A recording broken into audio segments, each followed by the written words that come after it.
Good evening, everyone. Thanks so much for coming out tonight. It's a big night for us. Um, it's my hope that you'll find the information that we're about to share with you to be informative, exciting, and inspiring. Before we dive into the plan and allow our experts, whom I'll introduce in a moment, to walk you through it, I thought it might be helpful to provide a bit of an overview about campus master plans, as well as some background as to how we got here. So, what exactly is a campus master plan? The Campus Master Plan is a strategic document that guides the physical development of an educational institution, aligning its infrastructure with its mission, vision, and long term goals. It's serving as a blueprint for growth and change. The primary goal of a Campus Master Plan is to ensure that facilities not only meet current needs, but also are adaptable to future demands, supporting the institution's academic, student life, and administrative goals.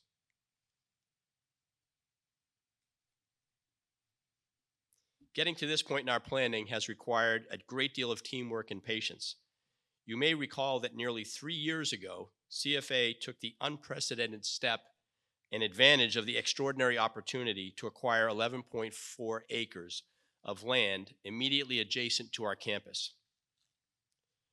With that land acquired and the thought that we didn't want to just set about adding on buildings without any vision or forethought, but with increasing demand for our educational offerings and increasing enrollment, CFA engaged in a deliberative and analytical process to answer two essential questions.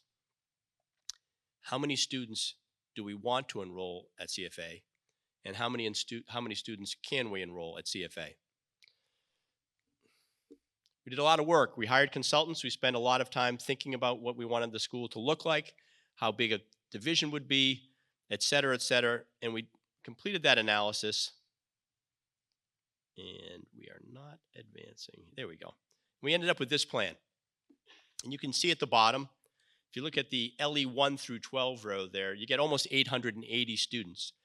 And this actually allows for the possibility that the upper school could grow even further if the demand is created and get us to about 940 students.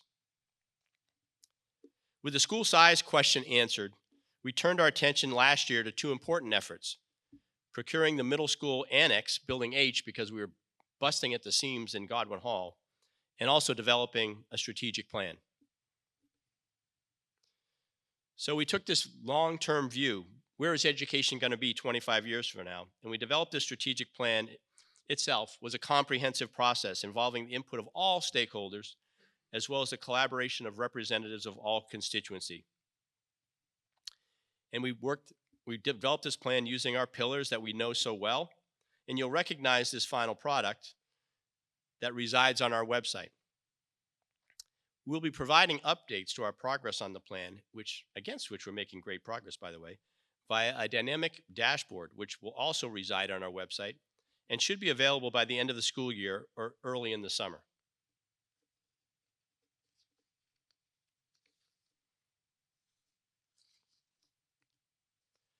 And of course, the new middle school annex, Building H, opened on the first day of school this year. And the new space has received excellent reviews from students and teachers alike. And while the positive reception of Building H has been refreshing, we all know that we need to find a more permanent solution for the classrooms that occupy the middle school annex. All of this backstory brings us to where we are today. After interviewing several highly qualified architectural design firms, CFA selected LS3P to assist us with the planning process, since they were clearly the best fit for us. You can see here on this slide the geographic reach of their work, which does extend beyond North Carolina, by the way, as well as some highlights of their firm's strengths on this slide. Here with us tonight are three key members of the LS3P team, each of whom has strong ties to Wilmington and to Cape Fear Academy. They are Chris Boney, Laura Miller, and Holt Robeson. Please join us, or join me, in welcoming Laura Miller, I think, or Chris is going to start. Chris, to begin their presentation. Chris?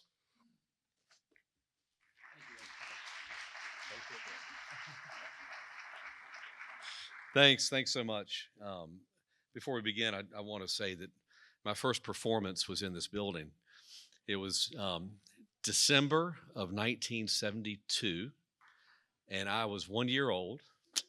And my parents brought me to the basketball game where my sister Suzanne was a cheerleader on this side, and the bleachers were on that side. They put me down during the national anthem, and they said I saw my sister and started crawling across the floor in the middle of the national anthem. They had to go retrieve me. So I have a lot of buildings of this place, and have been a big part. It was a big part of my past, but more importantly, we're here to focus on the future and what is to come. I'm really pleased to have Laura Miller with me, as Ed mentioned, who is the current parent of two children at Cape Fear Academy, as well as Holt Robinson, who was a famous graduate of the class of 2019 of Cape Fear Academy. And Holt's been interning with us for the last couple of years, doing a fantastic job and learning. And my only regret is that we're going to lose him this fall to go to graduate school, and we'll wish him luck. But he's been a big part of this.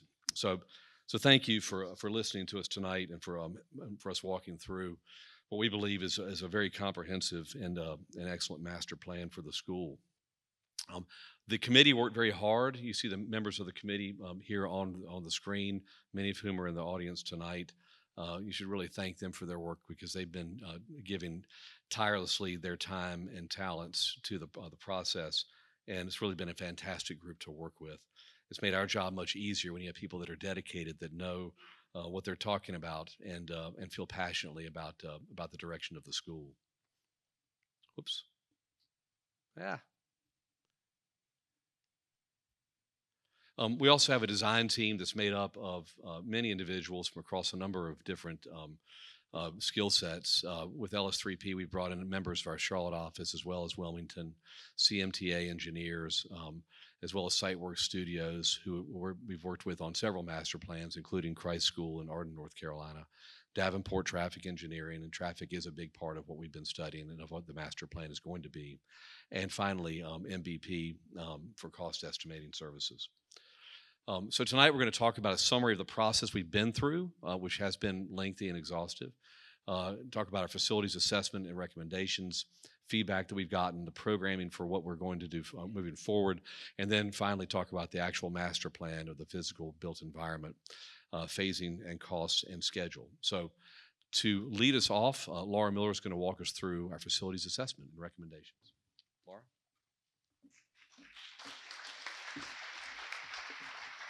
Thanks, Chris. So I'm going to give you a little bit of a background on the process that we've been going through since September of this academic year, because we've taken a number of steps that have really informed the master plan so that we could make sure that we understood the goals of the community at large so that the master plan could reflect those goals and we could achieve as many of them as possible. So, as Chris said, our first step was really an assessment of the existing campus as a whole. Our design team spent a number of days really walking through all of the buildings on campus, all of the areas of the site to assess the condition of the buildings, how they're being used, and the long-term life expectancy of the buildings. And one of the wonderful things about this campus is that everything is so well maintained that even the couple of the buildings that have a few little issues here and there, you really don't know it unless you're living in the building every day, teaching or as a student, because the facilities team does such an amazing job of keeping up all of the buildings.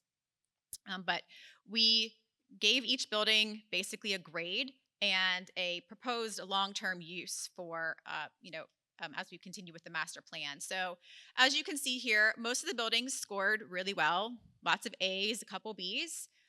One significant exception is Godwin Hall. Godwin has served the campus well for decades. However, it is nearing the end of its usable life. It still has a few years of good use to it, but from a long-term perspective, you'll see that we are proposing that Godwin be replaced with a new structure or a number of new structures. But for the most part, the rest of the buildings are in really great shape and can be used either for their current use or renovated for future uses and to expand the current programs. We also took a look at how all of the spaces on campus are used, and these really aren't meant to be legible at this point. It's just to show you that we really did study every single space on campus. What division uses it? what type of class is taught in there. Is it scheduled full-time or part-time? Is each space being used to its maximum potential? We looked at the different paths that students take from day to day to get from building to building, and how those paths crossed, and where there might be opportunities or challenges with those different aspects of each building. A really important component was security. We looked at things like the sight lines, say from College Road onto campus. The sight lines are a little too open. You can see a little bit too much about what's happening on campus from College Road. You can see the playground, you can see the field, you can see the Cameron Commons. However, on the opposite side, views from within campus are somewhat limited.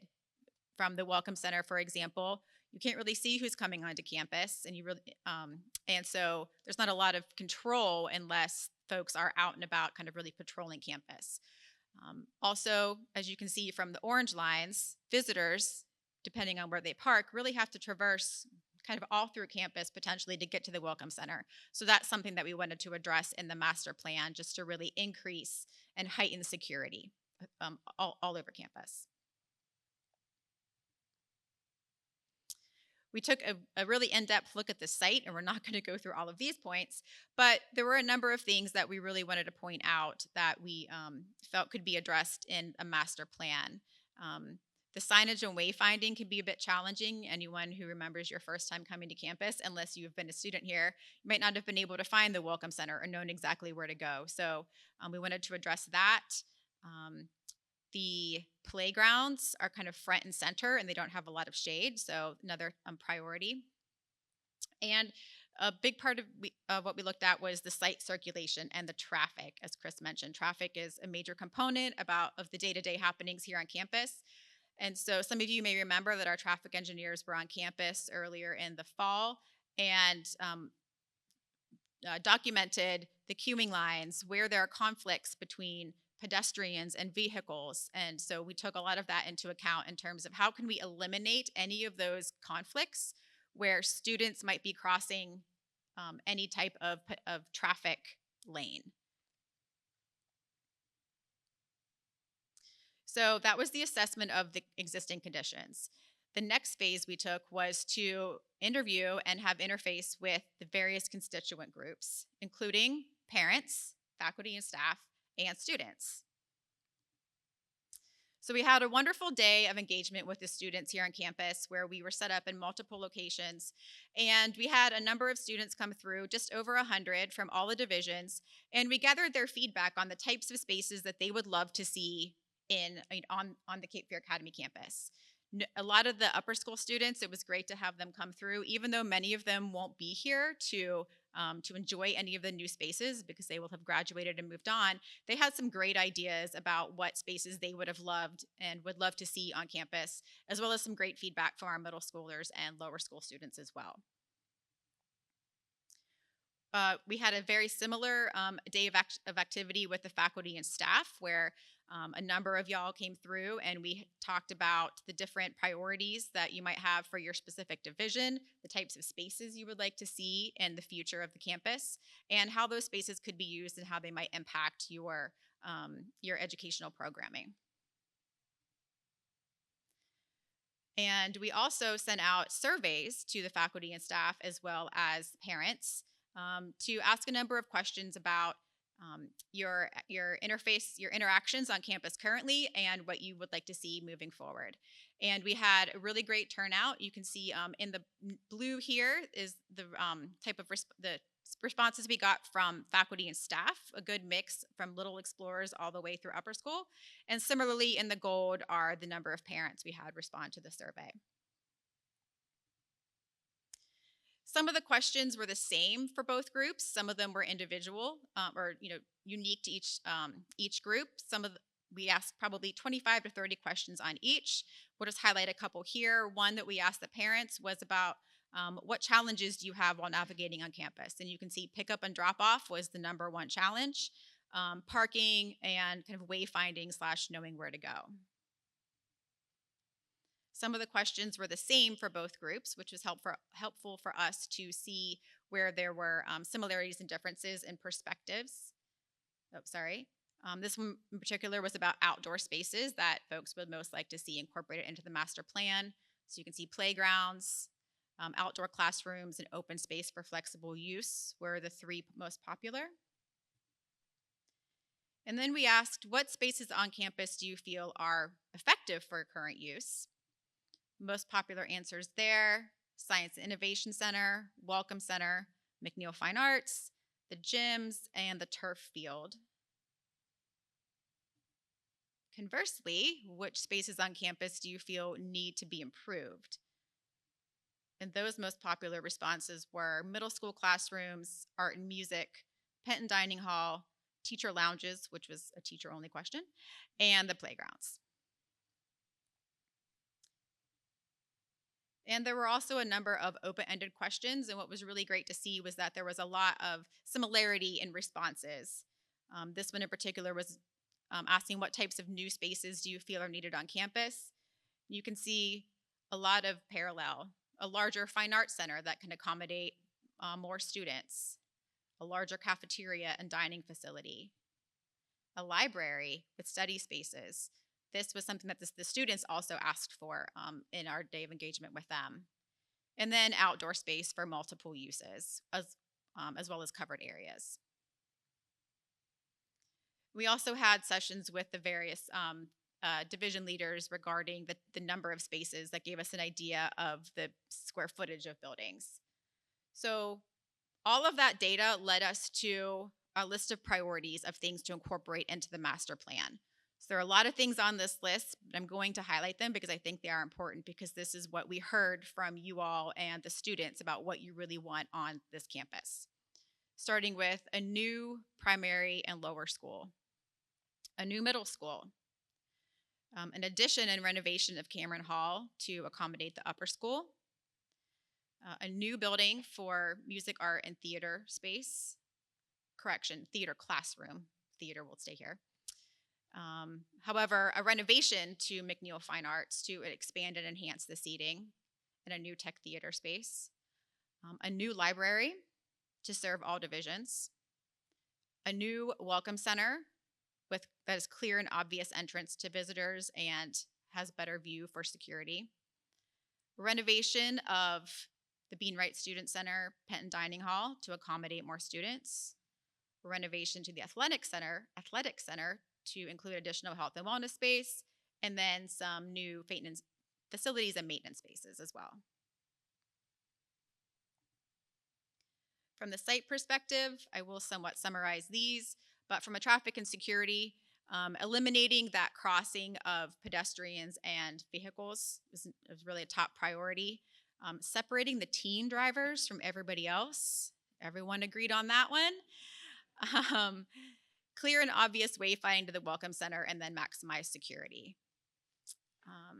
We talked about a number of site amenities, some for athletics, some just in general, such as shaded areas, outdoor seating.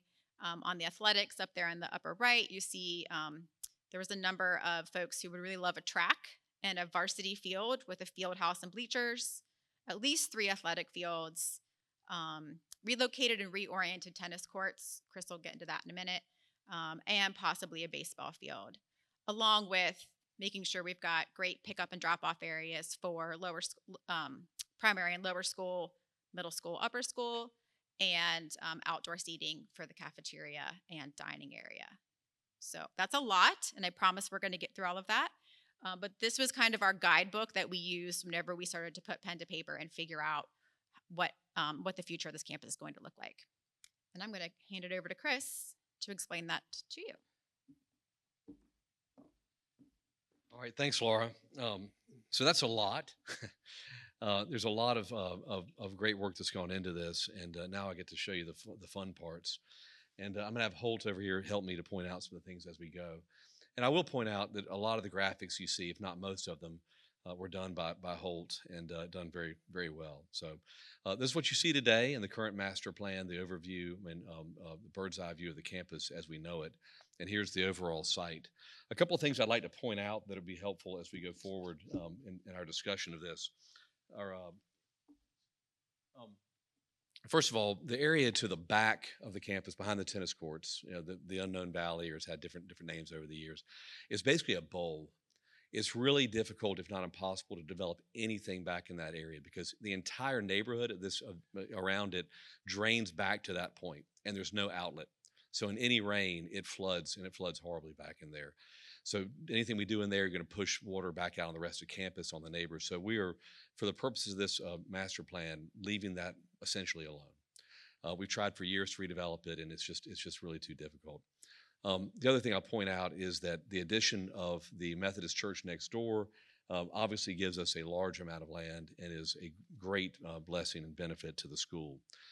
You'll also notice that there are currently 2 points of entry in and out of the campus. The one main one at the front and the second going into the former Methodist land right there. So we'll talk more about that in a minute. So we looked at three primary options as we studied the site. And as we talked through these, the things that we really needed to solve for were that list of things that Laura put on the screen. There are a lot, and they need to be prioritized. The number one priority for the overall site plan component really came down to traffic and safety, right? The flow of people getting in and out of campus, the safety of the students, the safety of pedestrians, the ease of navigating the campus. And so we had to solve for traffic to begin with. I'll talk more about that as we go through this, but that was the first big component, separating out the traffic into lower school, middle school, upper school traffic, visitor traffic. The second big component really had to do with how do you bring athletic fields back on this side of campus and maximize the use of the campus while minimizing the need to go back and forth across to the sports campus on the other side of College Road. We all know how difficult it is to get over there. We know the challenges with the U-turn, and those challenges are only going to get worse as traffic grows and the school grows. So those were two big, overriding theses that we began with. So we worked through a lot of workshops here. Three options that we're going to talk about. First one is called the lawn. This was taking the different components and trying to put them into one lawn on the upper school side, one on the lower school side, and then have interesting features of each one. I'm not going to go into detail on these, just to show you kind of a bit of a process. The second one we called the courtyard scheme, had a little bit smaller courtyard for the upper school, a larger one on the lower school side. And in this one, we really tried to incorporate a track into the plan. That was one of the things that people asked for and talked about, is the need for that. One of the things that does, as you'll see, is it essentially eliminates an entire second playing field. It's just so large to put a regulation track on the campus. Even with the additional square footage, it's going to be really difficult to accommodate that without losing another athletic field. The third one is called the Promenade, and this really looked at creating this idea of Hurricane Alley across the back spine that linked all the arts and athletic campuses back together into sort of an alumni walkway or some sort of celebratory walkway that linked the campus, and then create a larger lawn at the center where the rest of the academic buildings clustered around. You'll notice in this one we looked at what it would take to put a baseball field on here as well on the athletic side of campus, and moving the tennis courts to the other side.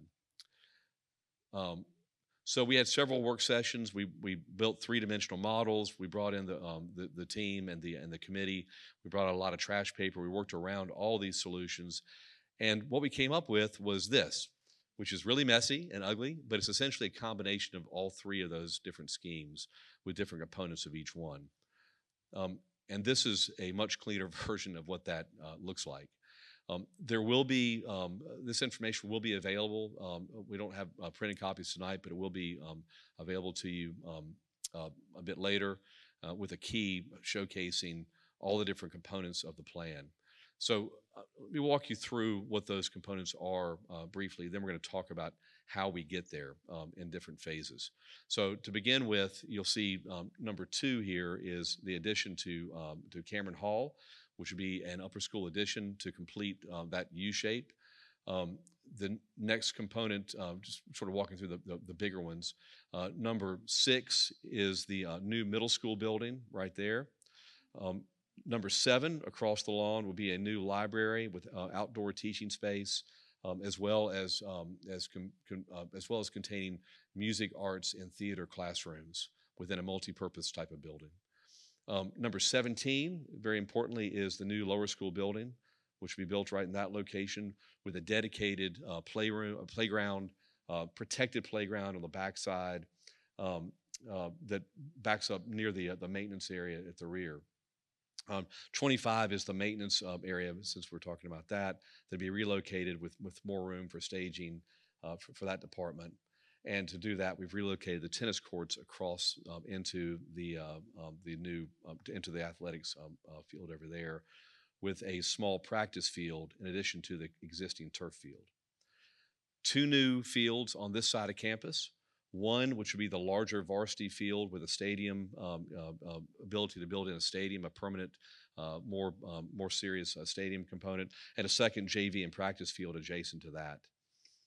Up at the front, we have a new welcome center, which is 20 right there, with dedicated parking and easy way to get people in and out of the campus more quickly.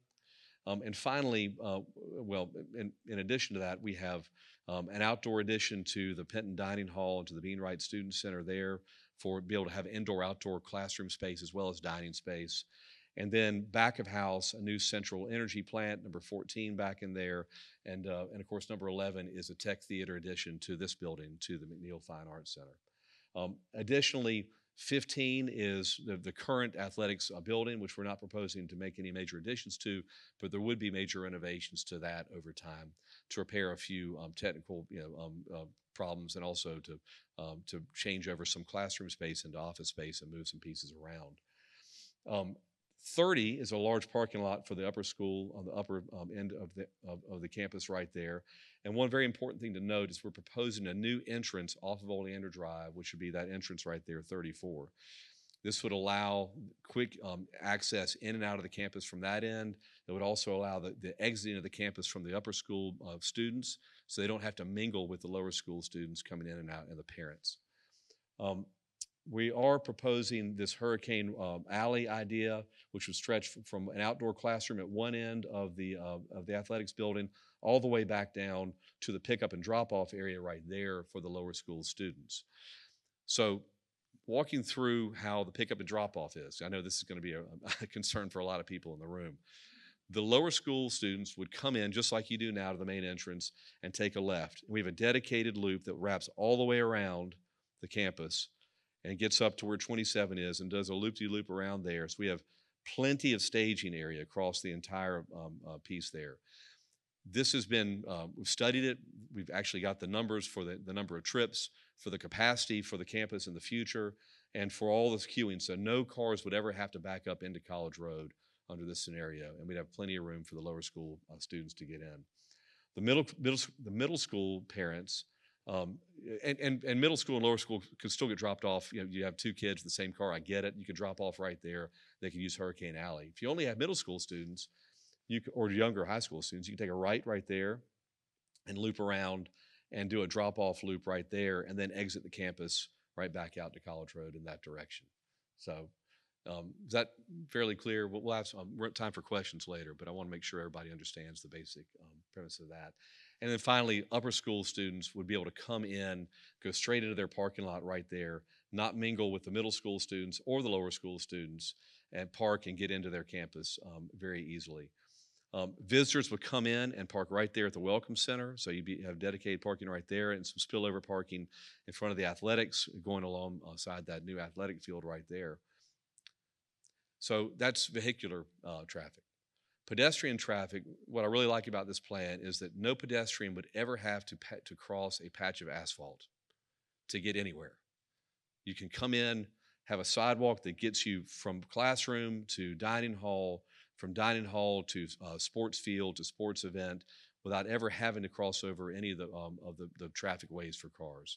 So we worked very hard at that, and I think we've been able to achieve it.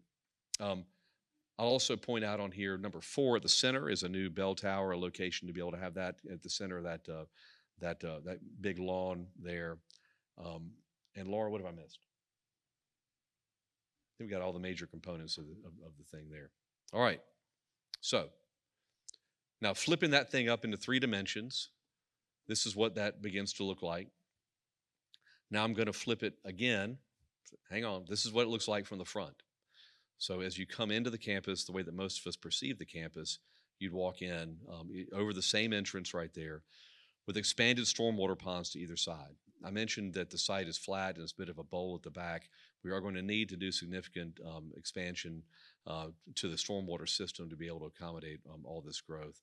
And this will be engineered later in a more fine-tuned way, but we believe we've accommodated the ability to be able to do all that. It does necessitate losing that practice field on the right-hand side of the screen that's currently there, but we've made up for it with another JV field and an additional field across the street for a practice field. All right? So these are some ideas of what this might look like down the road. This is walking out of Cameron Hall, looking back toward the Fine Arts Center where we are today at the end of the lawn. The new library and arts classroom building would be to the left. The new middle school building would be to the right. And the bell tower is what you see, the vertical structure there in front of you. Again, none of these things have been designed. None of this is set in stone. These are just directional depictions of what this campus could begin to look like as we expand down the road. This is a view of that Hurricane Alley concept. Again, large pedestrian promenade that links the campus from one end to the other, from the covered outdoor arts patio in the background there on the left, the new library to the far left, and then the middle school building in the foreground left. And then to the right is the existing McNeil Hall. We see this as a space where we can have pavers and different types of celebratory functions, as well as banners, lots of trees and shade, and a place where students can really gather and through the year, and maybe even use some of these as outdoor classroom spaces. Okay, so remember that big long priority list that we talked about earlier. So we've checked pretty much every box on here with this plan, we believe. The one that's missing there is the loading dock. We can still do it, but we didn't put in there, but it could go somewhere back over on the side. There's some challenges with the loading dock, but it's certainly something that could be done later on. But we've hit the highlights and I think done that in a pretty good way. These are all the priorities we've talked about. Again, traffic and security, we feel pretty good about the plan. Infrastructure, the one thing we don't have checked on there is the idea of a geothermal field, which again just comes down to money. We could certainly do it. And then site amenities, covered walkways between buildings, we could do it. It's not shown in the plan. Facilities and maintenance get what they're looking for. Athletics gets pretty much everything. We don't have a baseball field or a track in this final plan. Again, it could be accommodated, but there's going to have to be something else given up to be able to do that. Okay, so how do we get from where we are today to that plan that I just showed you? So I've got several slides about the phasing and the implementation of what we're talking about doing. So this is the current state of affairs on the campus today. Same bird's eye view we've talked about. So this is what we're going for at the end. So phasing is in 5 phases. The first phases, 1 and 2, must happen sequentially. Phases 3, 4, and 5 are interchangeable. We can do this in any way we'd like to do it, depending on fundraising priorities as they evolve and so forth. So let's talk about how we get, again, from the existing strategy to phase 1. So phase 1A, build Cameron Hall expansion to serve as a middle school so that the lower school can then expand throughout Goblin Hall and take over the entire building. We would construct a JV practice field over on the left-hand side, phase 1A, and then construct a new entrance drive over to the right-hand corner that we talked about to be able to accommodate the flow through of traffic, and also to create a staging area for the Cameron Hall expansion so we wouldn't have construction vehicles impacting students as they go back and forth. Phase 1B, we'd renovate the Beanwright Student Center and Penton Dining Hall to enlarge kitchen and dining, and basically take those art classrooms that we have in there now, the vocal and art classrooms, and move those over into the Goblin Hall with the new area that we've vacated back in there to be able to enlarge Penton, make that a much bigger dining space so that we could actually seat everybody. And how many seatings, Laura, do we end up with? fit the entire lower school at one time in one sitting. So that'd be a game changer for that and allow us a much more flexibility with the scheduling. We also enlarged the maintenance facilities at the rear, and the art and music, as I mentioned, move into the Science and Innovation Center, which again will have moved those components into the Cameron Hall expansion. Phase 1C would be to renovate the McNeil Fine Arts Center to expand and enhance the seating in this room. The band would move to Building G and renovate the athletic center, adding health and wellness spaces as we do that.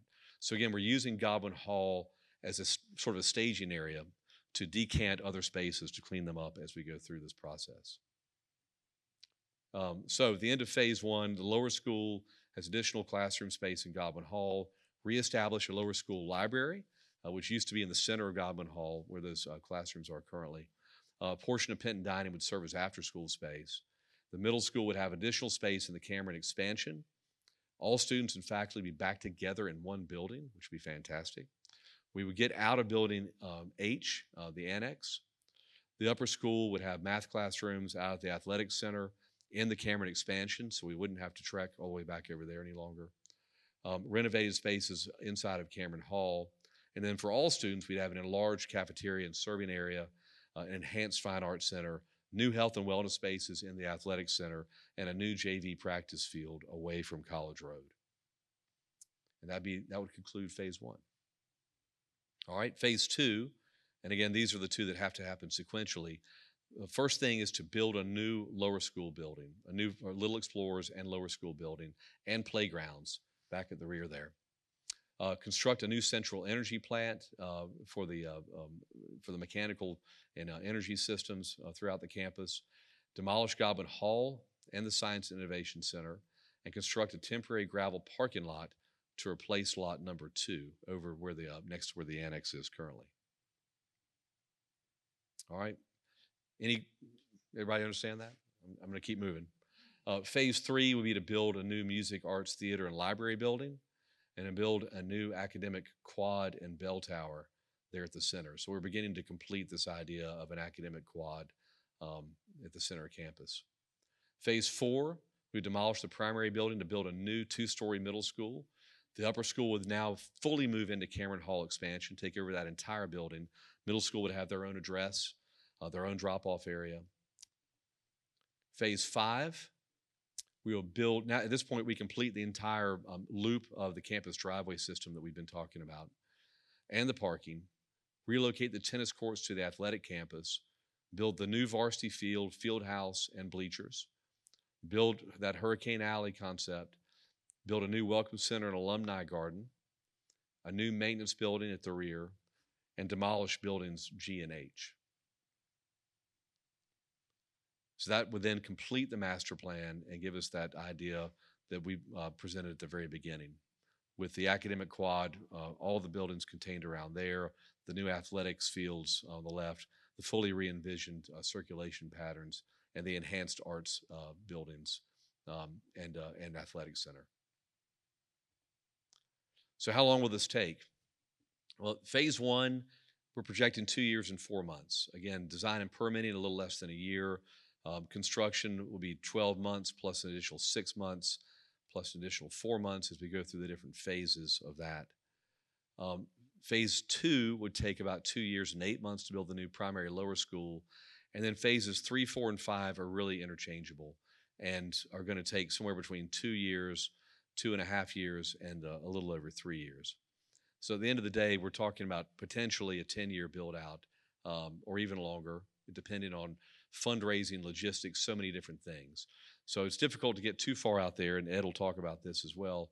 But we want to be able to focus on really phases 1 and 2 to begin with.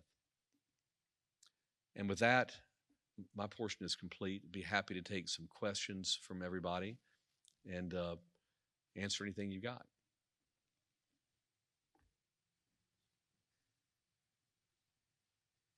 There's a microphone up here at the front. I'm sorry. I believe we're recording this as well. So do you want them to speak into the microphone, Ed? So it'd be helpful if you don't mind speaking in so that anybody that receives this later could. No, I don't mind at all. Thanks.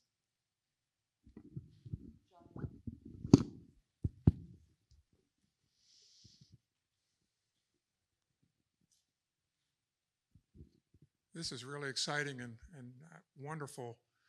I guess it just wasn't feasible to look at any kind of pedestrian over-street walkway to co-join the two campuses. It's a great question, and we've talked about it. It is incredibly difficult, if not prohibitive, to be able to do that. UNCW is talking about doing about it. They've talked about it for 30 years. I hear they're finally looking at doing it. The cost of that would be essentially the cost of one academic building entirely. And so that very quickly came off the table for us, unfortunately. But in response to that, again, the idea was, if we can't get the students safely back and forth from a pedestrian standpoint, how can we minimize the number of trips to the athletic campus that we have to do? And I'm a tennis guy, so I hate for tennis to move off campus, but we will get tennis courts that are better built on soil that will handle them, because the soil back there is really a lot of old fill that's questionable, as they're also oriented the wrong direction. So we'll finally get some decent oriented tennis courts for Alan Donald back here, right, Alan? All right, next question. Yes, ma'am. Quick question about the circulation for the middle school drop-off area. Is there a conflict where you have people coming in, taking a left to go to that loop for the drop-off, and then people coming back out? Is there going to be like a crisscrossing issue right there? With the middle school specifically? Well, No, because they'll come in, make the loop, and then they'll go right back out to College Road. So they won't be going back in front of Cameron Hall to exit. well, when you come in and you take the right, there'll have to be a stop or something at that T intersection. Yep, that T intersection, so that I can take my left to go drop my kid off. And then as I'm coming back, there's other folks that are going to take the left, and I'm going to cross that. Just a stop sign scenario, perhaps, nothing crazy. Yeah, we also talked about the idea that that would be closed off during the morning drop-off to be able to maintain a loop all Okay. the way around there, and we can Great be able to idea. stage that. It just gives us another way to stage the traffic in and out that'd be really helpful. If you didn't have that entrance, you could still make the big loop and still get back out to the main entrance at the front. But particularly in the afternoons, and particularly for the upper school students to make a quick exit and not clog up that entrance, Yeah. that's what that's really useful So for. just as some traffic control to Correct. eliminate the turn in off of Correct. college. Yeah. And then on your athletic campus, I noticed you're moving tennis there, maybe a different type of field over there. Are you adding parking over there as well? Because I don't go there in particular very often, but I think that's a challenge too. It is a challenge, and I think that's part of the reason that we're trying to move the main uses back over here. So I think the real challenge is that the turf field gets so much use, and you have several teams over there at one time, and particularly if you have two events, if you have a boys and a girls event, and they're trying to leave and get there at the same time, you have this overload, this point overload. By putting the main varsity field on this side, a lot of that traffic and use is really going to be minimized. So we're not adding a lot of traffic. Parking, frankly, we can't because of the stormwater regulations and the amount of impervious surface over there, but we are minimizing the uses in a way that I think will help it significantly. Great questions. Yes. Hey. Hi. Thank you so much for such incredible work. This has been a great presentation to start off. I'm curious about the two additional entrance and exits that will be coming off of College Road. Yep. I'm assuming the city is involved in this because traffic lights, yes? No. Well, so Oh no. yes and no. It's a great question. The city is looking at College Road as what they call a super street, right? So down the road in a number of years, not anytime soon, but in a number of years, they will be going back and putting in Michigan lefts, as they call them, to make it a lot like it is in Leland now. If you go through there and you have to turn left to, you do the big loop-de-loop if you want to go anywhere. That's not happening yet, but at some point when it does, that will impact this campus. So we're trying to set up as much redundancy as we can with the traffic so we can navigate it the best way we can. We know we have a traffic light here at the existing entrance to the school that we're trying to hold on to for as long as possible, and there have been no indications that's going away anytime soon. So that will be a full movement intersection for now. Someday it will not be, and that'll be out of our control. DOT is on that, and we'll have to see. So The next it'll be exit, right turn only out of campus? eventually. And then a U-turn? to go Eventually, back? Okay. eventually, yes. And that's part of the reason if you go, well, here's the overall. So at the bottom of the screen, you'll see a new entrance 34.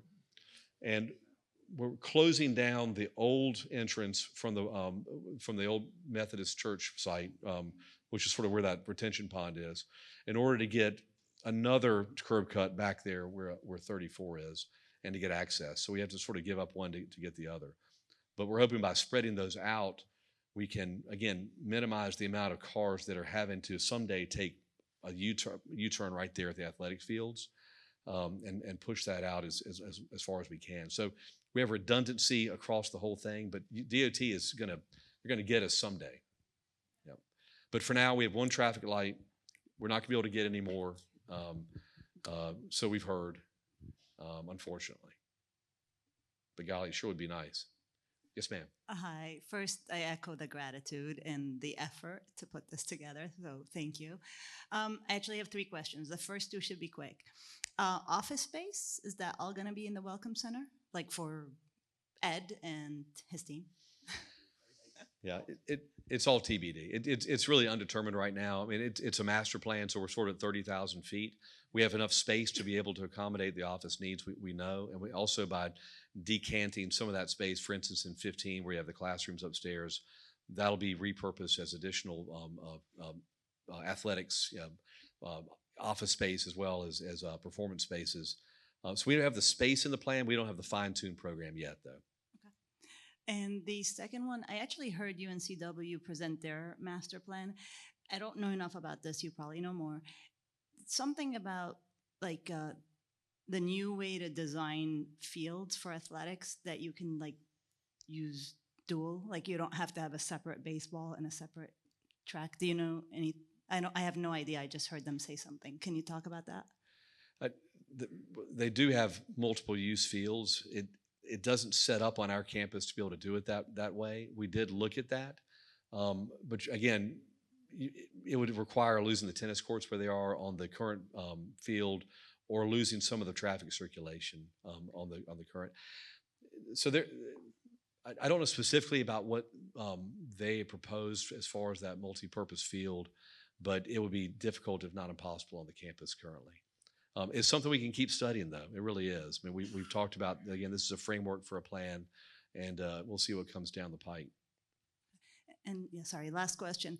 On the 10-year plan, which I love the strategic thinking ahead, what happens if after phase 3, the school decides they need a couple of year break? Like, is it designed so that we Absolutely. can? Okay. Yeah. I mean, each phase can stand on its own. Again, the first 2 phases are the most important because that's what's required in order to remove Goblin Hall, right? That's sort of what we're all sort of building up toward. So those have to happen more or less the way we planned them. Everything else after that can be standalone projects. It could wait several years and so forth. And that's the way master plans go, right? You build what you can, you raise the money you can, and then you wait. And this will change. This is a living plan. It'll evolve. Just like UNCW's, for example, I know that they've pivoted several times throughout their master plan in recent years, and this has the flexibility to do that. Thank you. My question on flexibility is, can you tighten it further? Is money the central prohibitor, or is it space and construction and disruption to the students? Yes.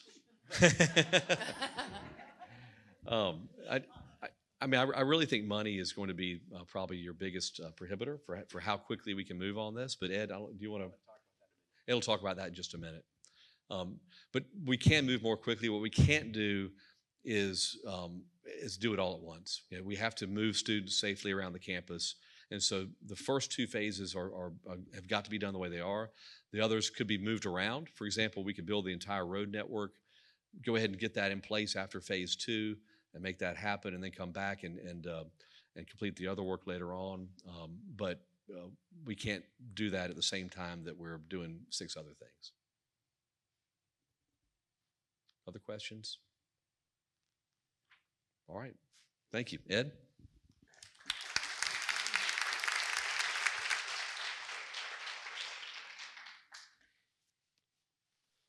Forgive me, everyone. I'm feeling under the weather. But as you can clearly see, we got our money's worth developing the master plan that Laura and Chris just walked us through. The process by which this plan was developed has been thorough, comprehensive, collaborative, inclusive, and complicated. And I hope everyone in here clearly feels that it's ambitious. We've received input from all CFA constituents.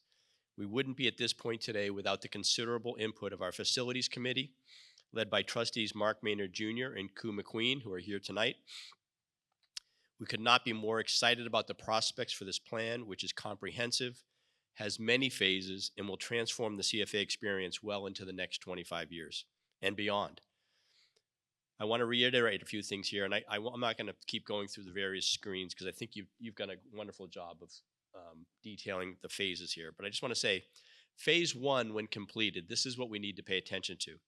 Phase one, when completed, will address immediate needs for our school community and will benefit every division of our school in one way or another. A new wing on Cameron for our middle school students who will vacate the middle school annex, or Building H, and allow lower school to fully occupy Godwin Hall. This will also enable us to repurpose the 1,100 square foot room 115 as the lower school library. Phase 1B also will relocate music and visual art classrooms to the Science and Innovation Center in Godwin so that Penton Dining Hall can undergo a substantial renovation, capable of serving and seating our largest division, the lower school, in a single seating and serving as substantial common space for after-school care and for large group meetings when not used for meal service. Phase 1C, expanding Cameron Hall, will also allow us to relocate upper school math teachers who currently occupy classrooms on the second floor of the athletic center, to relocate them to Cameron Hall. This will allow for major renovations to the athletic center, including a modern fitness center for the whole community. And last but not least, we can upgrade McNeil Fine Arts Center, where we are tonight, to increase seating in a stepped configuration for better sight lines for audiences. To reiterate, phases 1 and 2 have to be tackled first and in that order. And phase 2 is the building of a new lower school. After that, depending on donor interest and donor support, the final 3 phases can be completed in any order. The entire plan, as you just learned, could take about 10 to 12 years or longer to complete, but the first phase could be completed in about 2 years once we begin construction. So, I told you it was ambitious, and I'm sure you're wondering how much this will cost. So it's too early to know exactly what this project will cost, as there are many details to be worked out, especially as we develop building design plans and deal with the uncertainty that always exists with the cost of construction materials.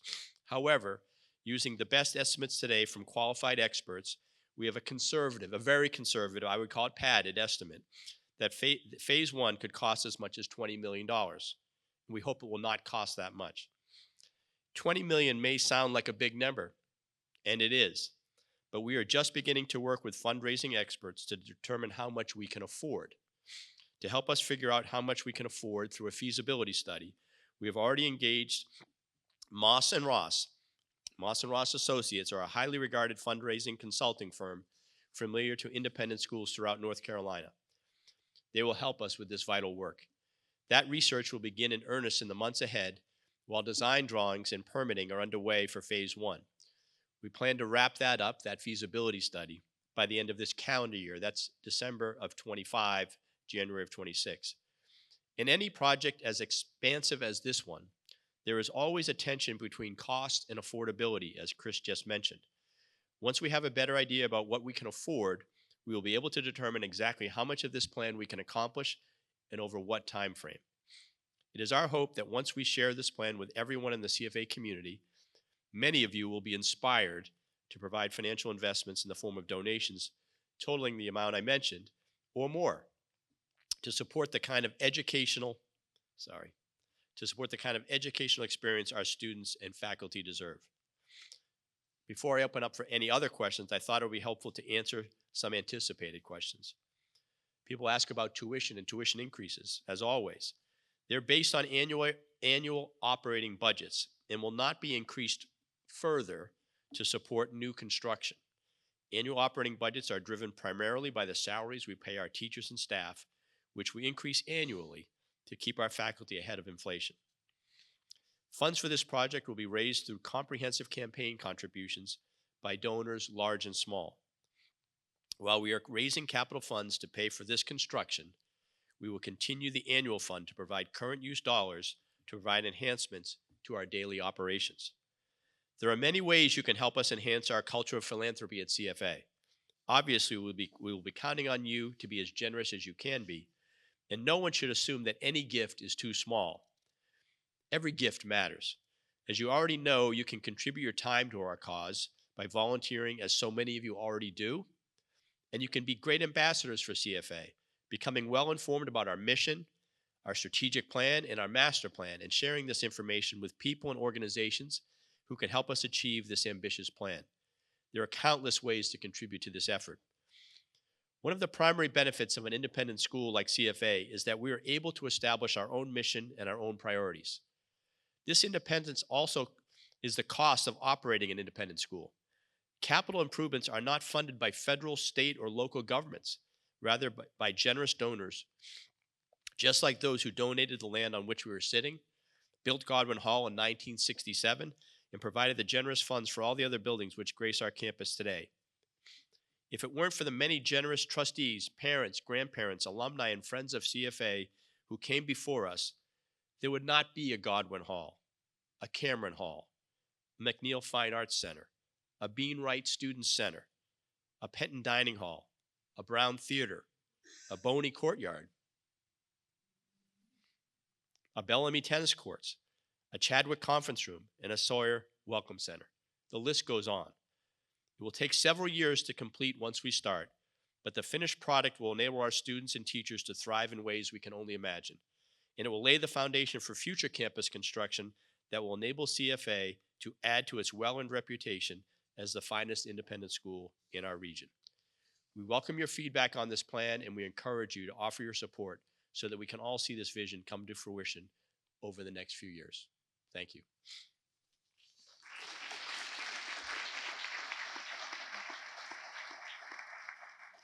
That's the old library when it was a library in Godwin Hall.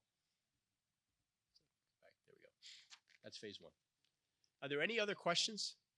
Does anybody have a check for $20 million? I'm happy to take it right now.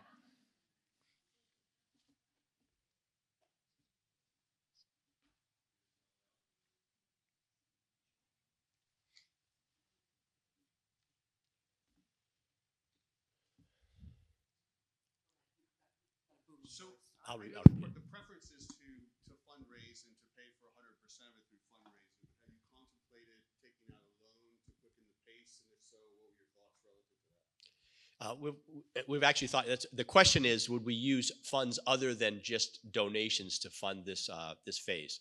And the answer is we actually do have substantial borrowing capacity. It's subject to what terms we can get at attractive rates from our lenders or by issuing bonds. But it is always our hope in ensuring the school's long-term financial sustainability that the vast majority of these funds be raised rather than borrowed. But what's really nice about borrowing funds is if you believe that you've got pledges that will soon come in hand as actual payments, you can actually get your construction well underway by borrowing first with pledges pledged against the repayment of that loan, and be able to not have to wait for all the money to be raised. But it's a fair question, Scott. I would imagine that it would not make sense. This is a board question. It's a financial analysis question. I happen to have done a lot of stubby pencil work on this. I can't imagine this being a good idea if we can't raise more than 60% of it in terms of donations.